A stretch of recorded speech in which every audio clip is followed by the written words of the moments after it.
क्यों dear students, कैसे हैं आप लोग। उम्मीद करता हूँ सारे खैर खैरियत से होंगे और जो आपके लॉकडाउन के दिन हैं उनको अच्छे से गुजार रहे होंगे। तो आज हमें जो टॉपिक स्टडी करना है वो बेसिकली साइंस 8 का चैप्टर नंबर आपके पास आ जाता है, 8 आ जाता है आई थिंक, जिसमें 8 नहीं बल्कि 9 आता है आपका, sources and effect of heat energy.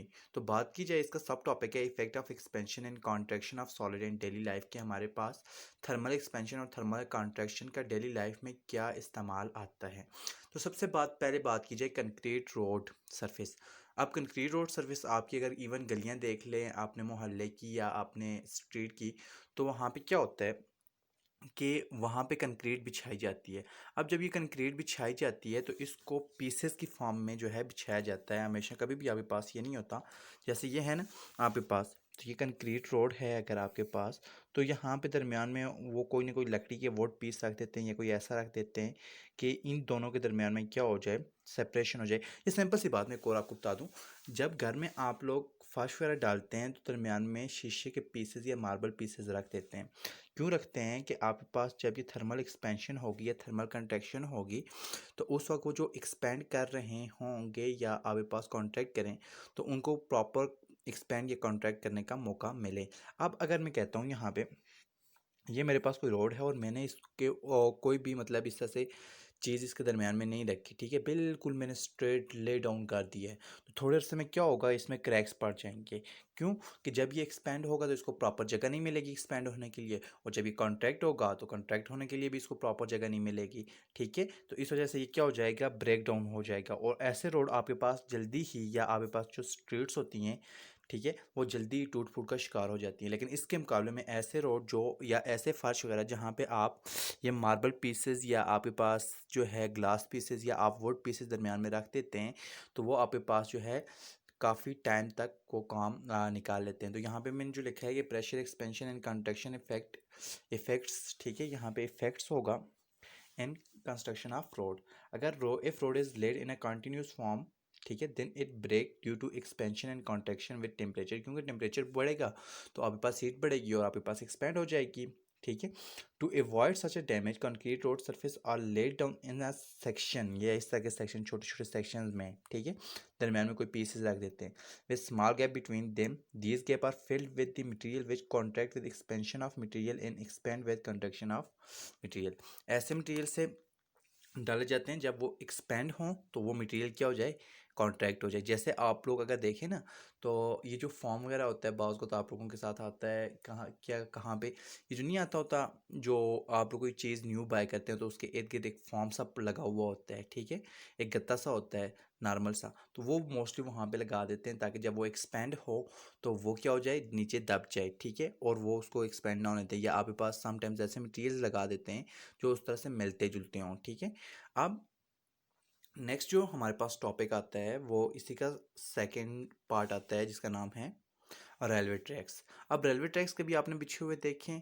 जब भी आप रेलवे लाइंस देखें ना, रेलवे लाइंस आपके पास कुछ यूँ होती हैं, ये आपके पास आ रही है, ठीक है, एक यहाँ से जा रही है, एक यहाँ से पटरी है, ठीक है, और इन पटरियों के ऊपर रेल का जो पहिया होता है वो चलता है। अब कभी आपने सोचा है कि ये जो रेल की पटरी ये होती है, ये बेसिकली हमारे पास जो ग्रेडर होते हैं, ठीक है, ये हम जो है कंटिन्यूस वे में नहीं बिछाते, बल्कि ये एक ग्रेडर बिछाया, इसके आगे दूसरा ग्रेडर यहाँ पे रख दिया, ठीक है, जब दूसरा ग्रेडर मैंने यहाँ पे रखा, इसके साथ यहाँ पे मैंने इसको दूसरा ग्रेडर रख दिया और थोड़ा सा इनके दरमियान में क्या कर दिया, गैप छोड़ दिया। अब ये गैप छोड़ने का मकसद क्या था मेरा, ताकि जिस टाइम मेरे पास जो है थर्मल एक्सपेंशन हो तो इन दोनों को क्या हो, फैलने का मौका मिलेगा और ये आपके पास एक दूसरे के बिल्कुल करीब आ जाएंगी। और इनको हम जो है फिश प्लेट की मदद से जोड़ देते हैं। फिश प्लेट कुछ इस तरह से होते हैं, बेसिकली आपके पास अगर फिश प्लेट्स देखें ना तो कुछ इस तरह से होती हैं, ठीक है, उनको हम इस तरह से जोड़ देते हैं, ठीक है, यहाँ पे इस साइड पे भी जुड़ी हुई होंगी, इस साइड पे भी जुड़ी होंगी, बेसिकली इस तरह होंगी आपके पास ये, ठीक है, ये होगी और इनको दरमियान में क्या होगा, प्लेट से जोड़ दिया गया और इतना सा गैप इनके दरमियान में रख दिया होगा। अब गैप रखने का बेसिक पर्पज़ ये होता है कि जिस टाइम थर्मल एक्सपेंशन हो तो ये प्रॉपरली जो है आपके पास एक्सपेंड कर सकें। अगर फॉर एग्जांपल मैंने एक यहाँ पे रख देता हूँ, दूसरा बिल्कुल इसके साथ जोड़ के रख देता हूँ, ठीक है, ग्रेडर ये है और दूसरा इसके साथ ये जोड़ा हुआ ग्रेडर है, ठीक है। ये दोनों ग्रेडर्स हैं, बिल्कुल एक साथ जुड़े हुए हैं। अब एक साथ जुड़े हुए हैं तो इसका लॉस क्या होगा, जो ही आपके पास थर्मल एक्सपेंशन होगी, ठीक है, ये एक दूसरे के ऊपर फोर्स लगाएंगे, और जिस टाइम इन्होंने एक दूसरे के ऊपर फोर्स लगाई आपके पास क्या हो जाएंगे, बेंड हो जाएंगे। सो डेट्स वाई बच्चों, आप यहाँ पे जब भी देखेंगे रेलवे ट्रैक्स तो उनके दरमियान में गैप लाजमी होगा। ठीक, आगे इस टॉपिक की समझ। अब नेक्स्ट टॉपिक के ऊपर चलते हैं। बहुत दफ़ा ऐसा होगा कि आप ब्रिजेस के ऊपर से जा रहे होंगे, ठीक है, और जब भी ब्रिजेस की आपसे ऊपर से जाएंगे तो गाड़ी जिसमें आप जा रहे हैं आपको हल्का सा जो है झटका फील होगा। क्यों? कि आपके पास ये जो दो ब्रिजेस होते हैं, ठीक है, ये ब्रिज है आपके पास, ठीक है, ये ब्रिज है। तो ब्रिज को हमेशा, लेट्स सपोज मैं कहता हूँ यहाँ पे ये मेरे पास रोड आ रहा है, और यहाँ से आगे जो है मैंने ब्रिज यहाँ पे बना दिया उन्होंने, ये नीचे ब्रिज आ रहा है, ठीक है, ये भी ब्रिज यहाँ से, ठीक है, ये इसके लगे हुए हैं। तो यहाँ पे जो ब्रिजेस बिछाया जाएगा यहाँ पे, इसको यहाँ पे, फिर इसके दरम्यान में थोड़ा सा गैप रख के ग्रेडर को बिछाया जाएगा, ठीक है। अब जो ये स्टील ग्रेडर होंगे, ठीक है, इनके दरम्यान में थोड़ा सा गैप रखा जाएगा। जैसे अगर एक स्टील ग्रेडर ये आ रहा है ना, तो यहाँ पे दूसरा स्टील ग्रेडर यहाँ पे, अब इस साइड पे भी आएगा तो यहाँ पे भी क्या होगा, इन स्टील ग्रेडर के दरमियान में फासला होगा। अब बेनिफिट क्या होगा इसका, और क्या किया जाएगा कि इनका एक एंड को फिक्स कर दिया जाएगा और दूसरा एंड जो है वो थोड़ा सा मूव करने के काबिल होगा। ये सम टाइम बोथ एंड को भी फ्री किया जाता है। अब होता क्या है कि जिस टाइम आपके पास गर्मियाँ आती हैं तो टेम्परेचर बढ़ जाता है ना, तो स्टील क्या है आपके पास, मेटल है, तो आपके पास इसको जो ही हीट मिलेगी ये क्या करेगा, एक्सपेंड करेगा। ये थोड़ा सा एक्सपेंड हो गया। अब जो आपने दरमियान में स्पेस छोड़ी हुई है, ठीक है, ये स्पेस जो आपने छोड़ी हुई है, तो इसको क्या कर देगा, ये आपस में दोनों आके यहाँ पे मिल जाएंगे, ठीक है, मिलेंगे भी नहीं, थोड़ा सा गैप फिर भी रह जाएगा। लेकिन अगर आप लोग इनको बिल्कुल ऐसे जोड़ देते हैं, ठीक है, तो जिस टाइम आपके पास गर्मी होगी तो ये एक दूसरे के ऊपर फोर्स लगाए और क्या होगा, बैंड हो गया, ठीक है, ये टूट जाएगा। तो पुल के टूटने का खतरा बहुत ज़्यादा होता है। इसी तरह विंटर में क्या होता है कि आपके पास ये सुकड़ जाते हैं, लिहाजा आप जो है अगर यहाँ पे देखें, यहाँ पे आपने ग्रेडर प्लेस किया हुआ है, यहाँ पे प्लेस करते हैं। ये नहीं है कि आप इसको बिल्कुल थोड़ा सा यहाँ पे प्लेस कर दें, क्योंकि विंटर में ये थोड़ा सा सुकड़ेगा। तो अगर आप इसको थोड़ा सा पीछे करके प्लेस कर दें, जो ही ये सिकुड़ेगा यहाँ से ये क्या जाएगा, नीचे गिर जाएगा, और आपके पास ब्रिज क्या हो जाएगा, टूट जाएगा, ठीक है। तो आप ब्रिज को टेढ़ा होने से बचाने के लिए दो जो ग्रेडर्स होते हैं उनके दरमियान में हमेशा फासला रखते हैं, ताकि आपके पास जो है ब्रिजेस भी बचे रहें और आपके पास जो है थर्मल एक्सपेंशन और कंट्रक्शन भी होती रहे। अब नेक्स्ट जो टॉपिक है इसका सब टॉपिक, वह टेलीफोन वायर्स या ओवरहेड केबल्स। अब कभी आपने टेलीफोन वायर्स देखी हैं या ओवरहेड केबल्स, ये जो आपके पास एच टी वी वायर जा रही होती हैं, 3 वायर्स ऊपर से जा रही होती हैं, या समटाइम्स आप देखें तो 132 किलोवाट की जो बड़े खंभों के साथ लगी हुई होती हैं वायर्स, वो कभी देखी हैं आपने? मोस्टली बच्चों ने देखी होंगी। लेकिन ये एच टी वी वायर जिसके साथ आगे ट्रांसफार्मर लगा हुआ होता है जाके, ये आप लोगों ने देखी होंगी। अब ये किस तरह से बिछाते हैं, देखें, ये है आपके पास एक पोल आ गया और ये दूसरा पोल आ गया, ये दो पोल मैंने ले लिए।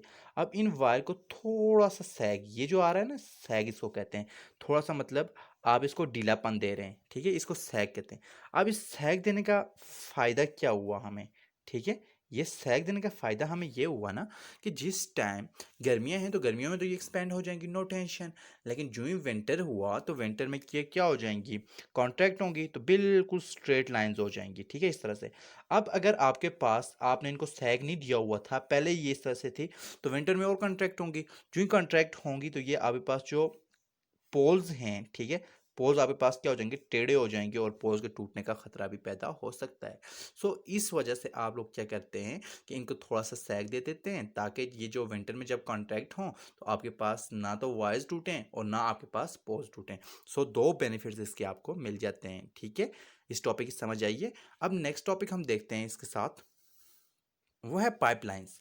अब देखा होगा आपने कि ये जो सिटीज़ वगैरह हैं, जितनी भी बड़ी सिटीज़ हैं, जैसे आपके पास एबटाबाद अगर एक बड़ी सिटीज़ आ जाती है, इसके यहाँ पे अब पानी वहाँ पे तो नहीं निकलता, या आपके पास इस्लामाबाद में चले जाएं तो वहाँ पे पानी वहाँ पे तो नहीं निकाल रहे होते, बल्कि वो दूर दराज से डैम से पाइपलाइंस के ज़रिए लेके आते हैं। अब ये जो पाइपलाइंस होती हैं इनके अंदर क्या होता है, वाटर होता है, और पाइपलाइंस बनी किससे होती हैं, मेटल से होती हैं। अब यहाँ पे दो चीज़ें आ जाती हैं, लिक्विड है वो भी एक्सपेंड करेगा, क्योंकि जो ही उसको गर्मी मिलेगी या हीट मिलेगी वो क्या कर रहा है, उसने एक्सपेंड करना है। मेटल है वो भी एक्सपेंड करेगी। अब आपके पास दो तरह के ब्रेकेज सामने आ सकते हैं। या तो आपके पास जो मेटल है, जो पाइप है, ठीक है, पाइपलाइंस हैं, वो ब्रेक करेंगी। या जब लिक्विड जो है बहुत ज़्यादा गर्म होगा, ठीक है, वो एक्सपेंड करेगा और आपके पास क्या करेगा, आपकी पाइपलाइन को तोड़ने की कोशिश करेगा, ब्रेक कर देगा। और मोस्टली ऐसा होता भी है कि आपके पास पाइपलाइंस गर्मियों में बहुत ज़्यादा टूट जाती हैं या सर्दियों में टूटती हैं, ठीक है। तो इसकी रीजंस क्या है आपके पास? देखें, पहली रीजन बच्चों सिंपल सी है कि आपके पास जो मेटल है वो खुद एक्सपैंड करती है। दूसरी बात ये है कि वाटर जो ही इसका टेम्परेचर राइज करते हैं तो वो आपके पास एक्सपैंड कर देता है। या सम टाइम ये भी बात रखेंगे, जब आपके पास आइस बनती है तो उसका वॉल्यूम भी बढ़ जाता है। सो डेट्स वाई दिस, ये जो आपके पास दो केसेस हैं, इसकी वजह से आपके पास पाइपलाइन ब्रेक हो जाती हैं। अब आपने करना है क्या इनको बचाने के लिए? तो आप जो है पाइपलाइंस को कोटिंग कर देते हैं। किस चीज़ की कोटिंग करते हैं? एक ऐसे इंसुलेटर मटेरियल की कोटिंग करते हैं। जैसे ये मटेरियल है ना, आपके पास ये पाइपलाइन है, तो यहाँ पे आपने इंसुलेटर मटेरियल की कोटिंग कर दी।